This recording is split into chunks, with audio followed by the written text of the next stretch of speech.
नमस्कार दोस्तों, रोहित है। आज अखबार हम लोग करते हैं। अखबार में बहुत कुछ नहीं है, पर एक बहुत इंपॉर्टेंट चीज़ है। हम लोगों को अखबार में सेलेक्ट कर लेना होगा कि कौन हमारे काम का चीज़ है। अगर आप ध्यान से देखोगे तो इलेक्शन कमीशन ऑफ इंडिया पे जम के क्वेश्चन बीपीएससी पूछता है, तो इलेक्शन कमीशन ऑफ इंडिया को हम लोगों को रेडी रखना ही है। आप देखो कि उसमें पूछता है कि इलेक्शन कमीशन ऑफ इंडिया का रोल बताइए, pre T Seshan era, post T Seshan era. तो election commission of India hit topic है, तो हम लोग उसको देखेंगे कि हम लोग को अखबार पढ़ना है तो कैसे उस चीज़ को यूटिलाइज करना है। तो इन सब चीज़ों का समझदारी होगा तो आप मैक्सिमम एक्सट्रैक्ट कर पाएंगे न्यूज़पेपर से, नहीं तो फिर तो फ्यूटाइल एक्सरसाइज है। केजरीवाल तिहाड़ में चले गए, मज़ा देगा पढ़ने के लिए, ज़्यादा मज़ा नहीं लेना है। कांग्रेस वाला मज़ा भी देगा पढ़ने के लिए कि क्या हुआ इसका अकाउंट का, मज़ा नहीं लेना है। कैंसिल करिए, कैंसिल करिए। अब आप यहाँ पर देखो, प्रधानमंत्री जी का कुछ बात हुआ है, ये डीएमके का मामला चल रहा है। यहाँ पर प्रीलिम्स के लिए एक टॉपिक निकल रहा है। प्रीलिम्स के लिए ये टॉपिक ये निकल रहा है कि ये बताओ कि जो आइलैंड की बात हो रही है, for the BJP the focus on, ये जो आइलैंड की बात हो रही है ये कहाँ पर अब उपस्थित है आइलैंड, आप मुझे इसको कमेंट सेक्शन में बताएंगे, है ना। थोड़ा सा आपने भी करो, है ना। तो ये प्रीलिम्स के लिए इंपॉर्टेंट है, मेंस के लिए बिल्कुल भी इंपॉर्टेंट नहीं है। प्रचार चल रहा है, ये पहला पेज का एक्सटेंशन है, बिल्कुल कोई काम का नहीं है। आगे मूव कर जाओ। अंडर ट्रायल नंबर चल रहा है, सुनीता केजरीवाल जी को बैठाए हुए हैं कि कविता जी तीसी का मामला चल रहा है। कोई काम का नहीं है, मज़ा मत लीजिए। कोई काम का नहीं है, मज़ा मत लीजिए। ये इम्पॉर्टेंट है, इस न्यूज़ को आप पढ़ेंगे और कमेंट सेक्शन में बताएंगे कि यह जो द्वीप है, आइलैंड है, कहाँ पर है, किस राज्य में है। कोई काम का नहीं है। अब वरुण गांधी वाला तुमको मज़ा देगा कि कैसे टिकट कटा, कोई काम का नहीं है। बिहार वाला है तो खूब ताव से पढ़ोगे कि कैसे कैसे क्या हो रहा है, कोई काम का नहीं है। अनिल बलूनी का चल रहा है मामला, काटते चलो। मज़ा तो यही सब देता है अभी पढ़ने में भाई, सच्चाई तो यही है, कोई कुछ भी बोल ले। जयशंकर चल रहे हैं, काट के चलो। ये देखो राजनाथ बाबू यहाँ बैठे हुए हैं, विकसित Bharat central state BJP manifesto panel के अध्यक्ष हैं। कोई काम का नहीं है, सब पढ़ना मत, काटो काटो, ठीक है। अब देखो, एक्सप्लेन पन्ना पे हम लोग आएंगे। इस न्यूज़ को आप पढ़ सकते हैं, बहुत काम का चीज़ नहीं निकलेगा। पढ़ सकते हैं, पढ़ सकते हैं, एग्ज़ाम के लिए बहुत काम का नहीं निकलेगा, पर एज एन इन्फॉर्म्ड सिटीज़न आपको पढ़ना चाहिए। पढ़ सकते हैं, बहुत काम का नहीं निकलेगा एग्ज़ाम के लिए। इसको स्टार मार्क करेंगे, इसको डिटेल में हम लोग पढ़ेंगे, इसको फिर डिटेल में हम डिस्कस भी आपके साथ करेंगे। क्यों पढ़ेंगे? अशोक लवासा क्या थे? पहले इलेक्शन कमिश्नर थे। तो ये किस पर लिखे हैं? इलेक्शन कमीशन ऑफ इंडिया पर लिखे हैं। इलेक्शन कमीशन ऑफ इंडिया अपना टॉपिक है क्या? हाँ। कैसे पता चलेगा? GS2 जो BCW का किताब है उसमें हम लोगों ने टॉपिक का माइक्रो लिस्टिंग आपको कर दिया है, आप वहाँ से ले सकते हैं। हमने टेलीग्राम ग्रुप में भी डाल दिया था। तो भाई इलेक्शन कमीशन ऑफ इंडिया पूछता है, इसको डिटेल में पढ़ेंगे। बहुत खूबसूरत आर्टिकल है, इसको स्टार मार्क करके खूब अच्छे से आप पढ़ोगे। अब इसको डिस्कस करेंगे। ये पढ़ सकते हो यार, कोई काम का नहीं है, कोई काम का नहीं है। The importance of the hope पढ़ सकते हो, पर बहुत काम का नहीं है। इसको न्यूज़ इन ट्रांजिशन है, MSP चल रहा है, इस पर हम पूरा वीडियो बना दिए हैं, यूट्यूब पर अवेलेबल है। और दक्ष बैच में भी इसको हमने पूरा अच्छे से, शायद दक्ष में अवेलेबल है। हमने MSP पर वीडियो बना दिया है, तो इसको पढ़ने का कोई मतलब नहीं हुआ है कि जो हमने बता दिया उसका सबसेट है। कोई काम का नहीं है, कोई काम का नहीं है, कोई काम का नहीं है, कोई काम का नहीं है, कोई काम का नहीं है। तो कौन सा काम का है? पूरा पेपर ख़त्म हो गया आज का डेट में। मतलब हम लोग का है कि इसको पढ़ लेंगे, बहुत काम का नहीं मिलेगा। जो दक्ष में नहीं हो इसको पढ़ना, जो दक्ष में हो आपको बिल्कुल पढ़ने की ज़रूरत नहीं है। MSP वाला जाकर वीडियो देख लो, हम खुद ही बनाए हैं उस पर। चलो, इस अखबार को आप पढ़ोगे, इस आर्टिकल को हम एक्सप्लेन कर रहे हैं कि आपको कैसे करना है। हम बहुत अच्छे से इसको एक्सप्लेन दक्ष बैच में कर देंगे, है ना। हमको वीडियो बनाना ही है वहाँ पे, तो इसको बना ही देंगे। लेकिन अभी जो नए लोग हैं उनको कैसे एक्सट्रैक्ट करना होता है इन्फॉर्मेशन, इस पर देखते हैं। भाई हमको पता है कि वो मॉडल कोड ऑफ कंडक्ट पूछेगा, हमको पता है कि उसको इलेक्शन कमीशन ऑफ इंडिया पूछना है। तो जब भी कोई भी तुम उत्तर लिखते हो, मानते हैं कि हमने ये उत्तर लिखा, 38 नंबर का क्वेश्चन आ गया इलेक्शन कमीशन ऑफ इंडिया पर या फेडरलिज्म पर, तो अच्छा ये होगा कि आपको इतना पता होगा कि एक होता है इंट्रोडक्शन, एक होता है बॉडी, एक होता है कंक्लूजन। मानते हैं कि इलेक्शन कमीशन ऑफ इंडिया पे प्रश्न है, तो हम लोग ये कर सकते हैं कि भाई इलेक्शन कमीशन ऑफ इंडिया के बारे में कुछ फैक्ट दे दे, कुछ फिगर दे दे और मूव कर ले इंट्रोडक्शन में कि भाई इलेक्शन कमीशन ऑफ इंडिया में article number 324 election commission of India से डील करता है, फलाना ढिमकाना बात है। उसके बाद बॉडी पे आ जाए। इंट्रोडक्शन क्या करता है कि आप एग्जामिनर को इन्वाइट करते हैं कि देखो हम जो बॉडी में लिखने वाले हैं वो तथ्यात्मक बात लिखने वाले हैं।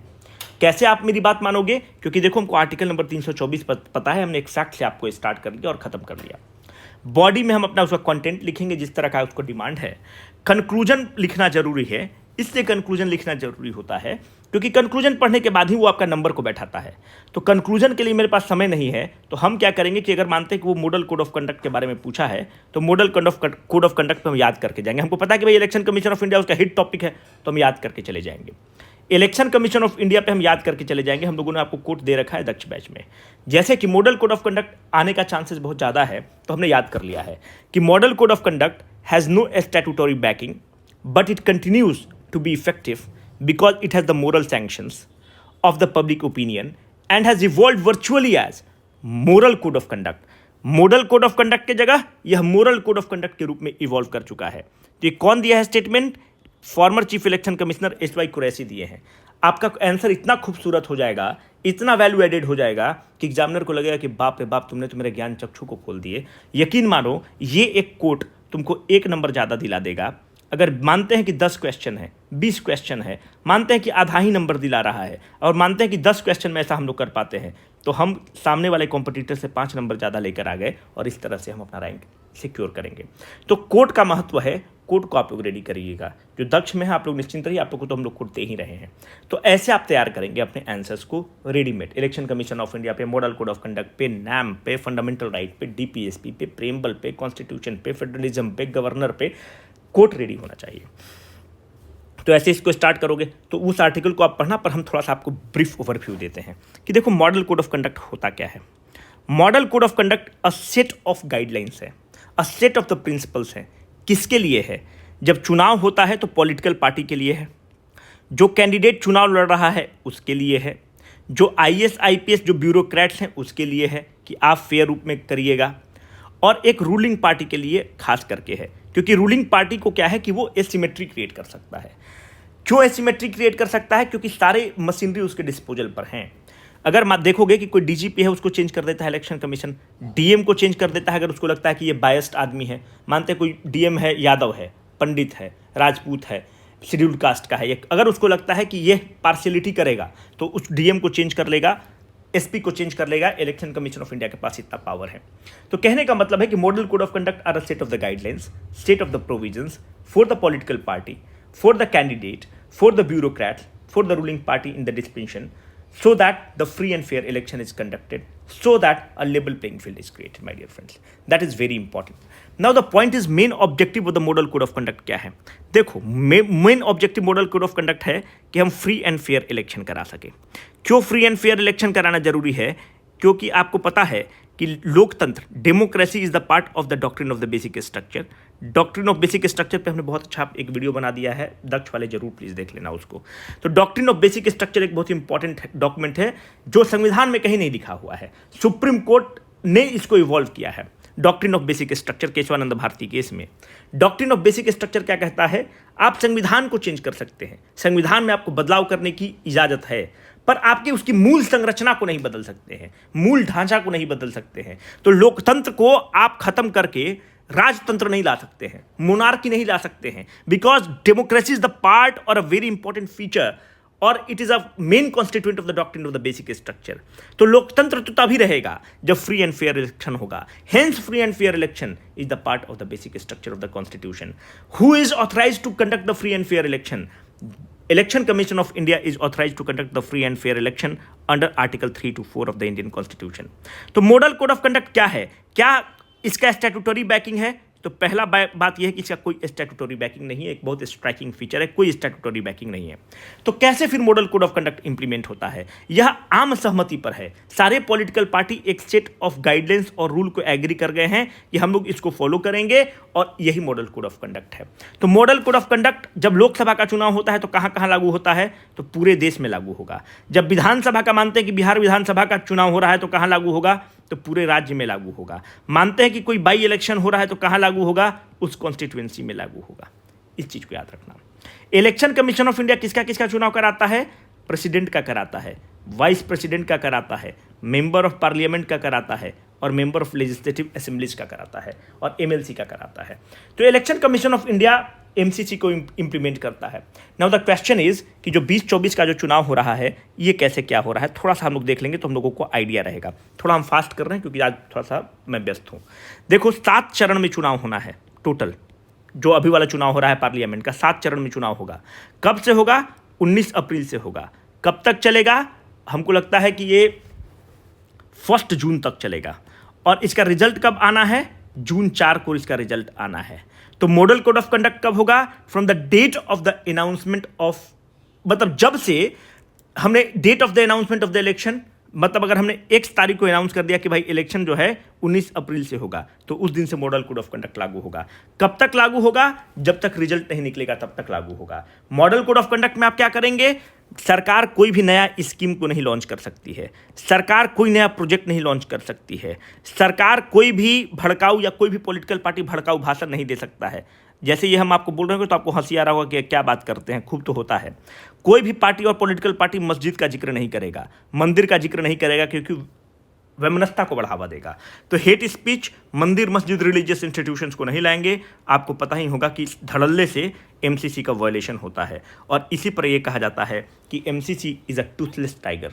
आप डिपेंड करता है कि इलेक्शन कमीशन ऑफ इंडिया उसको कितना स्ट्रिक्टली इंप्लीमेंट करता है। नहीं तो आपको तो पता ही कि मंदिर भी जिक्र होता है, दोनों तरफ से जिक्र होगा, मस्जिद भी जिक्र होगा, पर मॉडल कोड ऑफ कंडक्ट में ये था कि आप धर्म का राजनीति नहीं कर सकते हैं। तो this is a very important feature. तो मॉडल कोड ऑफ कंडक्ट की उत्पत्ति कैसे होती है? तो मॉडल कोड ऑफ कंडक्ट की उत्पत्ति 1960 में होती है। कहाँ से होता है? केरला से होता है। इससे ज़्यादा हम लोग को जानने की जरूरत नहीं है। फिर बाद में इसको मॉडल कोड ऑफ कंडक्ट 91 में आता है, फिर टीएन सेशन का समय आता है तो टीएन सेशन इसको बहुत स्ट्रांगली इंप्लीमेंट करते हैं। हमारे लिए इतना इंपॉर्टेंट है कि 1960 में इसकी उत्पत्ति होती है, क्योंकि इतना ही फैक्ट रखेंगे क्योंकि हम एग्जाम में उसको प्रेजेंट कर सकते हैं। पहली बात कि अगर आप मानते हैं कि यह आप गए मोदी जी कोई नया पुल का मतलब नया पुल का, कि भाई अगर मानते हैं कि जनता को अपीज करने के लिए बोल दिए कि हम औरंगाबाद से डिहरी में एक पुल बना देंगे, बहुत दिन से डिमांड था, नहीं कर सकते हैं। He can't do it because model code of conduct कहता है कि ये आप काम करते हैं तो आप फ्री एंड फेयर इलेक्शन नहीं करा रहे हैं। क्यों? क्योंकि वहाँ की जनता को आप कुछ ना कुछ इंसाइट कर रहे हैं कि हमको प्रधानमंत्री मोदी जी को वोट कर देंगे या कांग्रेस पार्टी को वोट कर देंगे तो हमारा ये पुल बन जाएगा। ये करना था तो भाई चुनाव के पहले करते ना, बहुत टाइम था, आपको 5 साल समय था। तो आप ऐसा नहीं कर सकते हैं, नया स्कीम नहीं लॉन्च कर सकते, नया आप कोई बहाली नहीं कर सकते। तो बहुत तरह का चीज़ का परहेज किया जाता है ताकि फ्री एंड फेयर इलेक्शन हो सके। क्योंकि जब आप कोई बहाली करते हैं, किसी पोस्ट पर किसी व्यक्ति को आप एडहॉक पोस्टिंग कर देते हैं एनटीपीसी का, तो हो सकता है किसी पर्टिकुलर कास्ट को अपीज करने के लिए कर रहे होंगे, किसी पर्टिकुलर कम्युनिटी को अपीज करने के लिए कर रहे होंगे, तो ये सारी चीज़ों पर रोक होता है। तो ये हो गया आपका मॉडल कोड ऑफ कंडक्ट। तो अब मामला ये फंसता है कि जो मॉडल कोड ऑफ कंडक्ट है सर, इसका क्या प्रॉब्लम है? देखो, पहला मॉडल कोड ऑफ कंडक्ट जो है ये कुछ नहीं है भाई, एक मोरल सैंक्शंस है। दूसरी बात, इसकी कोई स्टैट्यूटरी बैकिंग नहीं है। तो प्रश्न आपके जहन में आएगा कि सर जब स्टैट्यूटरी बैकिंग नहीं है तो कैसे कैसे केस हो जाता है? तो देखो भाई, इसका कोई मॉडल कोड ऑफ कंडक्ट के लिए पार्लियामेंट के द्वारा पास्ड कानून नहीं है, कोई आर्टिकल में इस चीज़ का मेंशन नहीं किया हुआ है। तो फिर कैसे उसको इंप्लीमेंट कर देता है? तो अगर मानते हैं कि तुमने किसी को नफरत फैलाने की बात करी तो आईपीसी धारा के तहत मानते हैं कि 1860 आईपीसी धारा के तहत तुमको बुक कर देगा, सीआरपीसी धारा 1973 के तहत बुक कर देगा, रिप्रेजेंटेशन ऑफ पीपल एक्ट 1951 के तहत बुक कर देगा। तो पुलिस को अगर तुमको जेल में डालना है तो उसके पास 1000 कानून है, डाल देगा। इसीलिए कहा जाता है कि थाना से जितना जल्दी टसक जाओ उतना बढ़िया। उसके पास 5000 कानून है कि तुमको फंसा देगा। बोल देगा कि आप एक ऐसा भाषण दे रहे थे, मॉडल कोड ऑफ कंडक्ट का नाम का तो कोई कानून है ही नहीं, पर बोल देगा कि आप ऐसा भाषण दे रहे थे कि जो 2 समुदाय में टकराने की स्थिति को पैदा कर रहे थे, आप ऐसा भाषण दे रहे थे कि 2 व्यक्ति में लड़ाने के लिए कर रहे थे, आप पब्लिक ऑर्डर को भड़का रहे थे। तो आईपीसी के धारा के तहत बुक कर देगा, सीआरपीसी के तहत कर देगा, रिप्रेजेंटेशन ऑफ पीपल एक्ट के तहत कर देगा, पर there is nothing called as MCC act जिसके तहत आपको बुक करेगा। तो करने के लिए टीएन सेशन चाहता था तो इसको इस्तेमाल कर लेता था, और टीएन सेशन जो है उसको ताकत प्रदान करते हैं। तो बहुत तरह का चीज़ है। बाकी टीएन सेशन वाले पे GS2 वाले किताब में लिखा हुआ है, हम वीडियो को शॉर्ट रखना चाहते हैं। मॉडल कोड ऑफ कंडक्ट का क्या करता है कि कुछ टेक्नोलॉजी को भी इस्तेमाल किया है, जैसे कि एक सी विजिल ऐप है। आपको पता है कि अपने बिहार में क्या होता है कि अभी भी बूथ कैप्चरिंग हो जाता है। तो आप कुछ नहीं करो, अगर बूथ कैप्चरिंग हो रहा है या फेक वोटिंग हो रहा है तो आप फोटो खींचो, सी विजिल ऐप है इलेक्शन कमीशन ऑफ इंडिया का, आप वहाँ पे डालोगे, तुरंत आपसे वो लोकेशन का आपसे एक्सेस मांगेगा, लोकेशन दोगे, फटाक से कोऑर्डिनेट ले लेगा और फिर आप उसको वहाँ पे रजिस्टर कर सकते हो और वहाँ पर फिर इलेक्शन कमीशन ऑफ इंडिया जांच करेगा। तो एक बहुत अच्छा टेक्नोलॉजी को इस्तेमाल किया गया है सी-विजिल ऐप, जिसके through model code of conduct को शक्ति प्रदान की गई है, उसको इंपॉर्टेंस प्रदान किया गया है। तो ये तो हो गया कि मॉडल कोड ऑफ कंडक्ट क्या होता है। तो थोड़ा सा हम लोग ये देख लेते हैं कि मॉडल कोड ऑफ कंडक्ट का डिमेरिट्स क्या है, चैलेंजेस क्या है। पहला बात है कि sir model code of conduct तो सब चीज़ तो ठीक है, पर ये सोशल मीडिया को नहीं कर पाता है काम, सोशल मीडिया पे इफेक्टिव ही नहीं है। क्यों? वहाँ पे वायरल न्यूज़ चलता है, वहाँ पे कोई फेक वीडियो चला देगा, तो मॉडल कोड ऑफ कंडक्ट उसको रेगुलेट कर ही नहीं पाता है। तो पहला प्रॉब्लम ये है कि अब सोशल मीडिया का ज़माना है, आप इसको रेगुलेट नहीं कर पाते हैं। दूसरी बात ये है कि आप मानते हैं कि 95 लाख रुपया लिमिट रखे हैं कि भाई बड़े बड़े राज्यों में लोकसभा में 95 लाख रुपया खर्च होगा।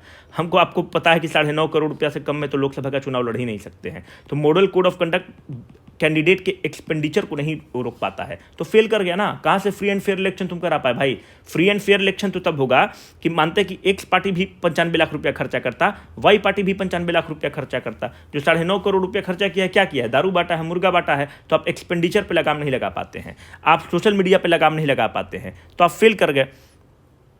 तो आपका क्या है कि आप एक टूथलेस टाइगर हैं तो शेर बाघ, पर आप टूथलेस टाइगर हैं। आप जो हैं एकदम डिफंक्ट हो चुके हैं। दूसरी बात यह है कि इलेक्शन कमीशन ऑफ इंडिया खुद बायस्ड है, इसका भी आरोप लगता है ना, क्योंकि इसका जो इलेक्शन जो प्रोसेस है उसी में बायसनेस है, उसमें एग्जीक्यूटिव भारी है।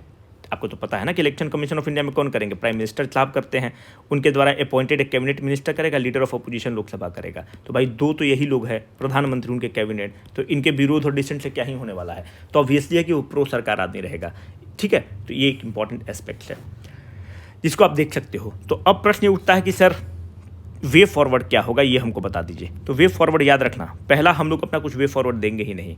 पहला हम लोग ये वे फॉरवर्ड देंगे कि भाई साहब एक दिनेश गोस्वामी कमेटी बना इलेक्टोरल रिफॉर्म्स पे। दिनेश गोस्वामी कमेटी ने कहा कि भाई पूरा चीज़ जो मॉडल कोड ऑफ कंडक्ट में है, सब चीज़ को लीगली इन्फोर्सेबल मत बनो करो। ये स्टैट्यूटरी बैकिंग नहीं है, लोग इससे डरता नहीं है।